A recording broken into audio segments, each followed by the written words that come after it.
مساجد اللہ من آمن باللہ والیوم الآخر صدق اللہ العظیم۔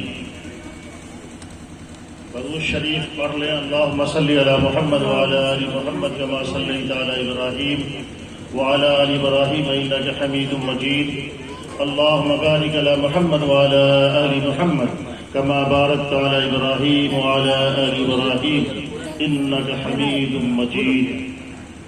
حضرات، علماء کرام کی، دانشوروں کی بڑی قیمتی باتیں آپ حضرات کے سامنے آ چکی ہیں۔ بڑے درد کے ساتھ، بڑی فکر کے ساتھ انہوں نے اپنا دل کھول کر وہ باتیں آپ کو بتائیں جن کے بغیر اچھی زندگی کا تصور اور خیال نہیں کیا جا سکتا ہے، جس کے بغیر نہ اچھا سماج بن سکتا ہے، نہ اچھا خاندان بن سکتا ہے، اور جس کے بغیر نہ خود انسان اچھا انسان بن سکتا ہے۔ اللہ تبارک و تعالی ہمیں ان تمام لوگوں کی باتوں پر عمل کی توفیق عطا فرمائے۔ آپ حضرات سے گزارش یہ ہے کہ ادھر ادھر منتشر نہ ہو، میری باتوں پر توجہ دے۔ بات چند منٹ کی ہے، باتیں تو سب ہو چکی ہیں۔ جو باتیں ہم سے پہلے ہمارے قاضی صاحب نے کہی، حضرت مولانا قاری شعیب صاحب نے، اور اس سے پہلے کے علماء نے، بھائی مسیح الدین صاحب نے، اور جناب ہمارے پروفیسر صاحب نے بھی باتیں کہی ہیں، ان باتوں پر غور کیجیے۔ ہمیں ان باتوں کو دہرانے کی کوئی ضرورت نہیں ہے۔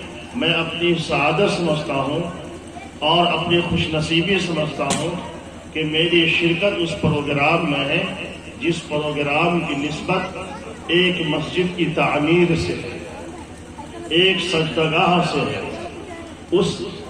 اس پروگرام کی نسبت جس طرح اس سجدگاہ سے ہے، جو عنوان دیا ہے یہاں کے لوگوں نے، تعلیم سے بھی اس کو جوڑا ہے، تعلیمی بیداری کانفرنس بھی اس کا نام رکھا ہے۔ یہ وہ چیزیں ہیں کہ کسی کے بغیر دوسری چیز مکمل نہیں ہو سکتی۔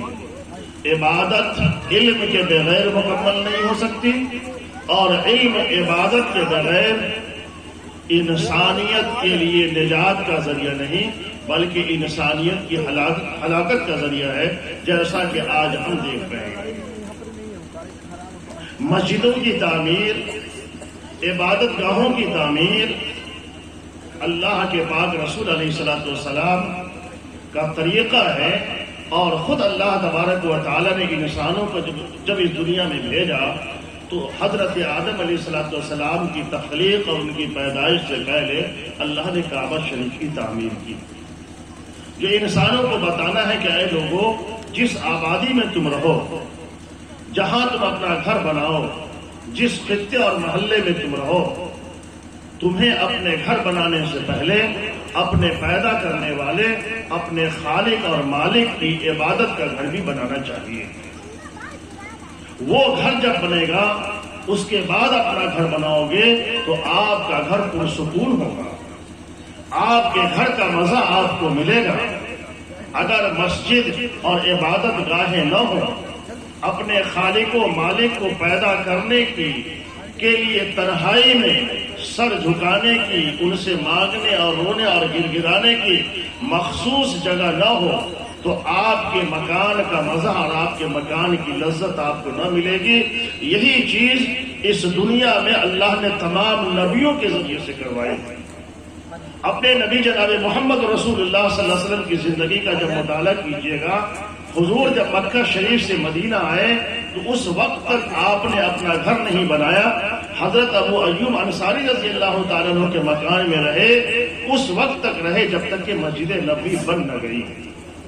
جب مسجد نبوی کی تعمیر ہو گئی، پھر حضور صلی اللہ علیہ وسلم نے اسی مسجد کے ارد گرد چھوٹے چھوٹے اپنے کھجور کے پتوں کی جھوپڑیاں بنائی اور اپنے گھر بنائے۔ وہی حضور کا گھر تھا، وہی حضور سرور کائنات کا گھر۔ میں نے آپ کو یہ بھی کہا کہ دونوں چیزیں ایک دوسرے کے لیے ضروری ہے. علم کے بغیر عبادت درست نہیں ہو سکتی، اور عبادت کے بغیر، اللہ کے تصور کے بغیر، خالق و مالک کے تصور کے بغیر، اور مذہب سے آزاد کر کے علم کا تصور بھی انسانوں کے لیے اور دنیا کے لیے اس وقت نہ اسکولوں کی کمی ہے، نہ مدرسوں کی کمی ہے، نہ کالج اور یونیورسٹیوں کی کمی ہے، نہ درسگاہوں کی کمی ہے. جن چیزوں کو آپ نے پہلے سوچا نہیں تھا کہ تعلیم کا یہ طریقہ ہے، تعلیم کے وہ طریقے ایجاد ہو گئے. ایجوکیشن کی ساری سہولتیں آج دنیا کو مل رہی ہیں. سرکار نے ایجوکیشن کو فری کرنے کے لیے اور آسان کرنے کے لیے مختلف طریقے اپنائے، لیکن آپ یہ دیکھیں گے کہ تیزی کے ساتھ جیسے جیسے علم آ رہا ہے، تیزی کے ساتھ انسانوں سے انسانیت بھی رخصت ہو رہی ہے. تیزی کے ساتھ جرائم بھی بڑھ رہے ہیں، کرائم بھی بڑھ رہے ہیں. ساری چیزیں آپ کے سامنے ہیں. وجہ کیا ہے؟ وجہ یہ ہے کہ علم کو ہم آہستہ آہستہ، علم کو ہم دھیرے دھیرے مذہب سے الگ کرتے جا رہے ہیں. مذہب کی قید و بند سے ہم علم کو جیسے جیسے الگ کرتے جائیں گے، علم تو آ جائے گا، کائنات کو تو ہم جان جائیں گے، دنیا کو تو ہم جان جائیں گے، لیکن کائنات کے بنانے والے کو ہم نہیں جانیں گے. دوسرے لفظوں میں ہم کہہ سکتے ہیں کہ اپنے جسم کو تو سوار لیں گے، لیکن اپنے روح کے سوارنے کا نظم نہ کر سکیں گے جب تک کہ مذہب کی تعلیم بھی ہمارے ساتھ. یہ جسم ہمارا دو چیزوں سے مل کر کے بنا ہوا ہے. ایک تو یہ جو دکھنے میں نظر آ رہا ہے، یہ آنکھ ہے، یہ کان ہے، یہ ناک ہے، یہ ساری چیزیں ہیں، یہ پورا وجود ہے، یہ جسم ہے. اور اس کے اندر روح چھپی ہوئی ہے جو اس جسم کو قائم کیے ہوئے ہے.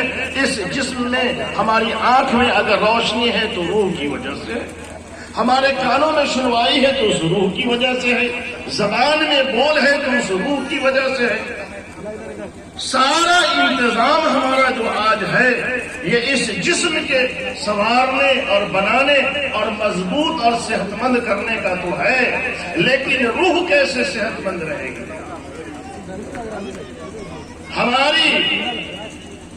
ہمارا باطن کیسے درست رہے گا؟ ہمارا اندر، ہمارا قلب کیسے درست رہے گا؟ اس کی فکر ہم لوگوں نے چھوڑ دی. جسم بیمار پڑتا ہے تو علاج کے لیے ہاسپٹل جاتے ہیں، لیکن سب کی روح گندی ہو چکی ہے. عجب میں مبتلا ہے، کبر میں مبتلا ہے انسان، گھمنڈ میں مبتلا ہے انسان، ایک دوسرے کی نفرت اپنے دل میں رکھ رہا ہے، کینہ رکھ رہا ہے، لالچ ہے، حسد ہے، خود غرضی ہے، مطلب پرستی ہے، عداوت اور دشمنی، ساری چیزیں انسانوں کے اندر، ساری برائیاں ٹوٹ ٹوٹ کر کے بھری ہوئی ہے. لیکن ان بیماریوں کے علاج کی فکر نہیں. ان بیماریوں کا علاج کہاں ہوتا ہے؟ ان بیماریوں کا علاج مذہب سے ہوتا ہے.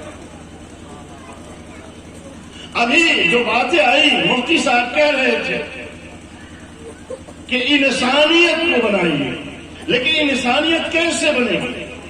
انسانیت بنتی ہے خالق کے پہچاننے سے، اللہ کے پہچاننے سے. کس نے بنایا، کس لیے بنایا، اس کی طاقت کا جتنا احساس ہوگا، اس کی قوت کا جتنا احساس ہوگا، جتنا یہ احساس ہوگا کہ میرا اللہ مجھے ہر وقت دیکھ رہا ہے، تو انسان گناہ سے اپنے آپ کو بچائے گا. جیسے عبادت میں یہ کہا گیا کہ نماز ایسے پڑھو گویا کہ تم اللہ کو دیکھ رہے ہو. اگر یہ نہ ہو سکے تو یہ تو خیال رہے کہ تمہارا اللہ تم کو دیکھ رہا ہے. تو صرف نماز کے لیے نہیں ہے، زندگی کا کوئی بھی کام کرنے جاؤ، اگر غلط کام ہے تو یہ سوچو کہ میرا اللہ دیکھ رہا ہے، چاہے میں رات کی تنہائی میں کر رہا ہوں یا دن کے اجالے میں کر رہا ہوں.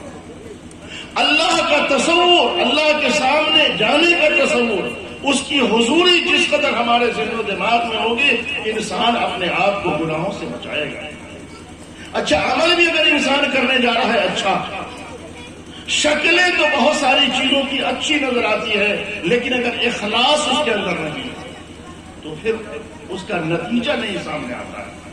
ہم لوگوں کو دکھاوے کے لیے کر رہے ہیں، لوگ مجھے بڑا سمجھے اس لیے ہم یہ کام کر رہے ہیں، میں اس لیے لٹا رہا ہوں کہ لوگ مجھے بہت داتا اور سخی سمجھے، میں پڑھ اس لیے رہا ہوں تاکہ لوگ مجھے بہت پڑھا لکھا سمجھے۔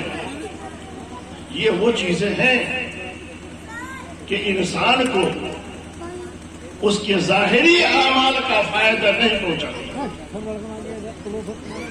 اپنے عمل میں اخلاص پیدا کیجیے۔ مسجد ہم بنانے جا رہے ہیں، اس مسجد میں ہمارا 1 روپے لگ رہا ہے چاہے 1 لاکھ روپے لگ رہا ہے، 1 روپے دینے والا بھی اگر اخلاص کے ساتھ اللہ کے لیے، اللہ کی رضا کے لیے، مولا میرے بس میں تو یہ نہیں ہے کہ پوری مسجد تعمیر کر دوں، میرے بس میں یہ ہے میرا اس حقیر سا نذرانہ تیرے حضور حاضر ہے، قبول فرما لے۔ دل کی گہرائی کے ساتھ، دل کی سچائی کے ساتھ اور اخلاص کے ساتھ اللہ کے سامنے پیش کیجئے تو ہمارے سماج میں ایک اور تبدیلی آئے گی۔ ہوتا یہ ہے کہ اس موقع سے جو 1 لاکھ روپے دیتا ہے اسے اس مجلس میں بڑی قدر ہوتی ہے، اور جو 101,000 روپے دیتا ہے اس کی قدر اس مجلس میں نہیں ہوتی ہے۔ نتیجہ یہ ہوتا ہے کہ وہ 10 روپے دینے والے نے اخلاص کے ساتھ دیا، 1 لاکھ روپے دینے والے کے اندر وہ اخلاص نہیں تھا، لیکن سماج نے قدر کس کی؟ جس نے 1 لاکھ روپے دکھاوے کے لیے دیے، اس کی قدر نہیں کی جس نے 10 روپے اخلاص کی وجہ سے دی۔ نتیجہ یہ ہوتا ہے، اس کے نتیجے میں جو چیزیں سامنے آتی ہیں وہ یہ آتی ہے کہ چیزوں کا جو فائدہ ہونا چاہیے، عبادتوں کا جو مزہ آنا چاہیے، عبادتوں کی جو لذت ہونی چاہیے، سماج میں اچھائی جس تیزی سے پھیلنی چاہیے وہ چیزیں تیزی سے نہیں پھیلتی ہیں۔ بہرحال میرے بھائیوں، میں آپ کو مبارکباد پیش کرتا ہوں کہ آپ نے اس آبادی میں اپنی عبادت کے لیے جگہ بڑی بنانے کی کوشش کی۔ مسجد کا حصہ چھوٹا تھا، اسے آپ نے بڑا کیا، اسے آپ اس لائق بنانے جا رہے ہیں جہاں آسانی کے ساتھ اپنے پیشانی کو اپنے رب کے حضور آپ رکھ سکیں۔ اللہ تبارک و تعالیٰ اس جذبے کو قبول فرمائے اور اللہ تعالیٰ اس تعمیر میں حصہ لینے والے تمام لوگوں کی ہر طرح کی خدمت کو قبول فرمائے۔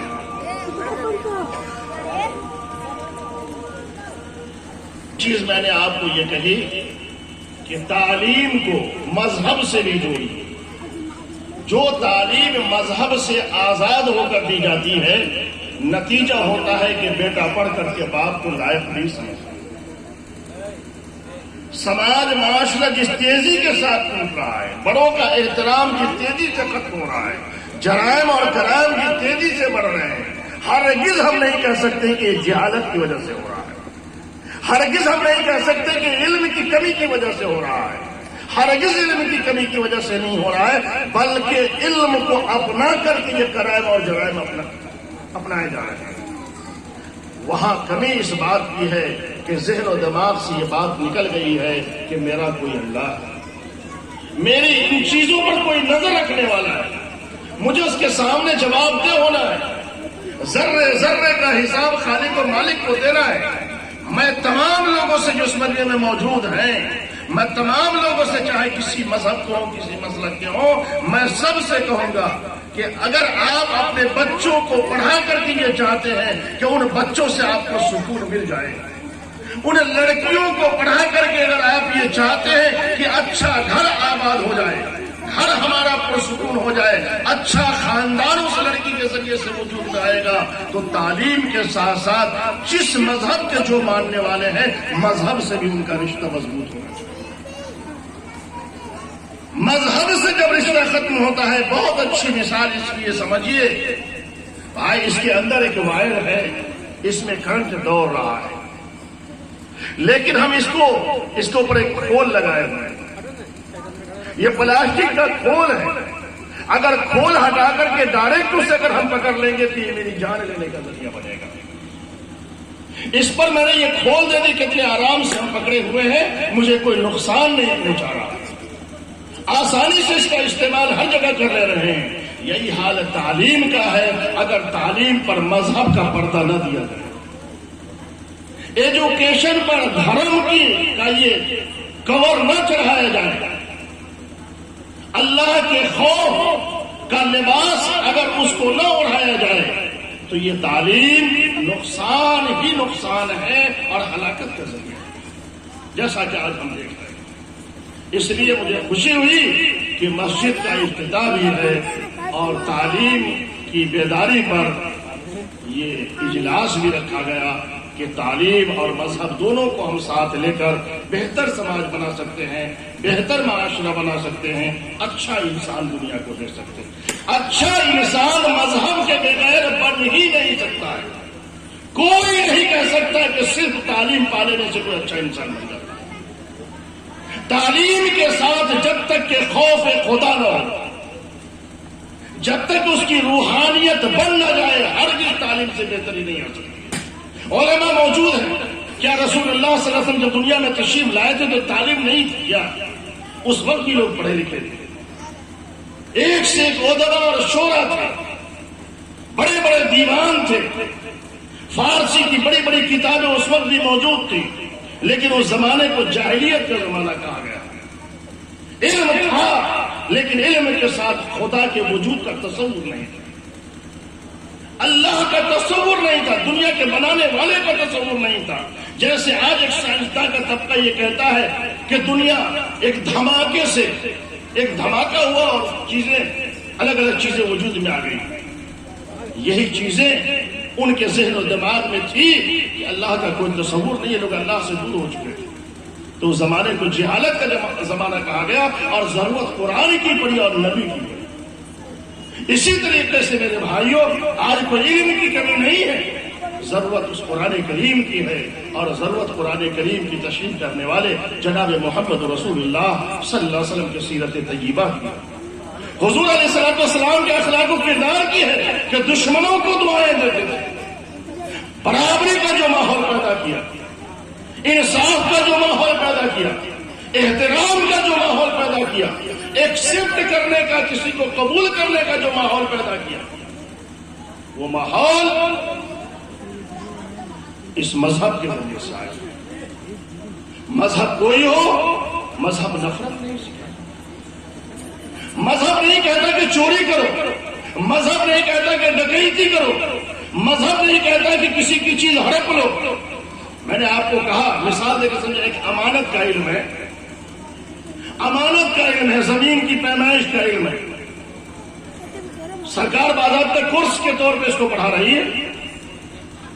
بھائی، کیا ہم ایسے امینوں کو نہیں جانتے جو ایک کمزور کی زمین پیمائش کے ذریعے سے ثابت کرتا ہے اور طاقتور کو دلاتا ہے؟ اس کی وجہ یہ ہے کہ اس کے ذہن و دماغ سے یہ بات نکل گئی کہ میرے اوپر بھی کوئی ہے، اگر ہم غلط کریں گے تو ہم سے بدلہ لے لے گا۔ علم کی کوئی کمی نہیں، علم کے ساتھ ساتھ شریعت کو لائیے، کائنات کے ساتھ ساتھ، دنیا کے ساتھ ساتھ، مخلوق کے ساتھ ساتھ خالق کو بھی لائیے۔ مخلوق اور خالق کا علم جب ساتھ ساتھ چلتا ہے تو دنیا کی پٹری صحیح راہ پر چل رہتی ہے، دنیا کی گاڑی صحیح سمت میں چلتی ہے۔ لیکن اگر صرف خالق کا علم ہے، مخلوق سے الگ ہے، جنگل میں جا کر کے سنیاس لیجیے۔ اگر صرف مخلوق کا علم ہے، خالق کا علم نہیں ہے، تو یہی ارتداد ہے، یہی تحریت ہے، یہی مذہب سے دوری ہے۔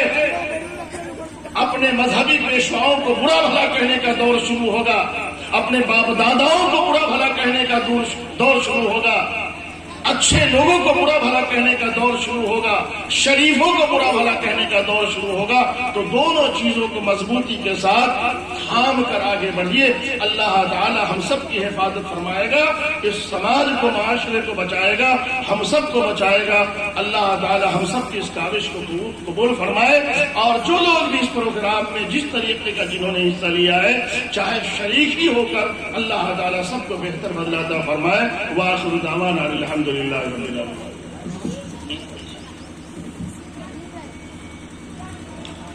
دعا سے قبل دو اعلان سماعت فرما لیں۔ ایک اعلان تو یہ ہے کہ پروگرام کے اختتام کے بعد سنگ بنیاد کی تقریب ہوگی اور اس کے بعد ظہر کی نماز ہوگی۔ ظہر کی نماز سے فارغ ہو کر یہاں کے لوگوں نے آپ کی ضیافت کا انتظام کیا ہے۔ نماز سے فارغ ہو کر، کھانے سے فارغ ہو کر ہی یہاں سے تشریف لے جائیں اور اس بابرکت تقریب سنگ بنیاد کے موقع سے اماوا گرام پنچایت کے سابق مکھیا جناب عزت مآب سبود سنگھ یہاں پہ تشریف فرما ہیں۔ آپ حضرات کی خدمت میں وہ کلمات شکر پیش کریں گے